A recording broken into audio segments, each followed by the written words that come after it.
ವಿಜಯನಗರ ಒಂದು ಬರಪೀಡಿತ ಜಿಲ್ಲೆ ಅನ್ನೋದಾಗಿ ಘೋಷಿಸಿ ಅನ್ನೋದಾಗಿ ಇದೀಗ ಆಗ್ರಹಗಳು ಕೇಳಿಬರ್ತಾ ಇದೆ. 1 ಎಕರೆಗೆ 30,000 ಪರಿಹಾರವನ್ನು ನೀಡಬೇಕು. ರಾಜ್ಯ ರೈತ ಸಂಘ ಹಾಗೂ ಹಸಿರು ಸೇನೆ ಪ್ರತಿಭಟನೆಯ ಮಾಡಿ ಆಗ್ರಹವನ್ನು ಸಲ್ಲಿಸುತ್ತಿದ್ದಾರೆ.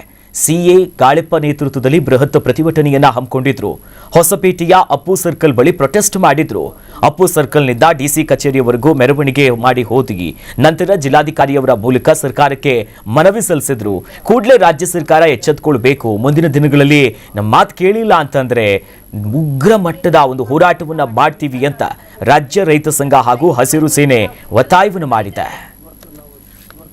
ಜಿಲ್ಲಾದ್ಯಂತ 6 ತಾಲೂಕು ರೈತರು ಸೇರಿ ಇವತ್ತು ನಾವು ಮುಖ್ಯಮಂತ್ರಿಗಳಿಗೆ ಈ ಜಿಲ್ಲೆಯಿಂದ ಬರಗಾಲ ಜಿಲ್ಲೆ ಅಂತ ಹೇಳಿ ಘೋಷಣೆ ಮಾಡಬೇಕಂತ ಹೇಳಿ 6 ತಾಲೂಕು ರೈತರ ಬೇಡಿಕೆ ಇದೆ. ನಮ್ದು ಹೋರಾಟ ಮಾಡಿದ್ದೀವಿ ಮತ್ತು ರೈತರ ಪರವಾಗಿ ನಾವು ಇಷ್ಟೆಲ್ಲ ರೈತರ ದೇಶದ ಬೆನ್ನೆಲುಬು ಅಂತ ಹೇಳ್ತಾರೆ. ರೈತರಿಗೋಸ್ಕರ ಸರ್ಕಾರ ನಮ್ಮ ಮನವಿ ಪತ್ರನ ಸ್ವೀಕರಿಸಿ ನಮ್ಮ ಬೇಡಿಕೆಗಳನ್ನ ಆದಷ್ಟು ಬೇಗ ಈಡೇರಿಸಬೇಕು. ಮನವಿ ಪತ್ರ ರೈತರ ಒಂದು ಸಮಸ್ಯೆಗಳ ಬಗ್ಗೆ ಈ ಒಂದು ಕೊಂಡೊಯ್ತಾ ಇದ್ದಾರೆ. ರೈತರು ತಿಳಿಸ್ಕೊಂಡು ಈಗ ಮಳೆ ಇಲ್ಲ, ಬಿತ್ತಿದ ಬೀಜ ಬೆಳೀತಾ ಇಲ್ಲ. ಈಗ ಕೆಲವರೆಲ್ಲ ಯೂರಿಯಾ ತಗೊಂಡು ಮನೇಲಿ ಇಟ್ಕೊಂಡಿದ್ದಾರೆ. ಯೂರಿಯಾನ ಏನ್ ಮಾಡ್ಬೇಕಂತ ಗೊತ್ತಾಗ್ತಲ್ಲ, ಅವರೇ ತಿನ್ಬೇಕಂತ ಪರಿಸ್ಥಿತಿ ಆಗ್ಬಿಟ್ಟೈತಿ. ಕರ್ನಾಟಕ ನ್ಯೂಸ್ ಬೀಟ್ ಫಾಲೋ ಮಾಡಿ, ಸಬ್ಸ್ಕ್ರೈಬ್ ಮಾಡಿ.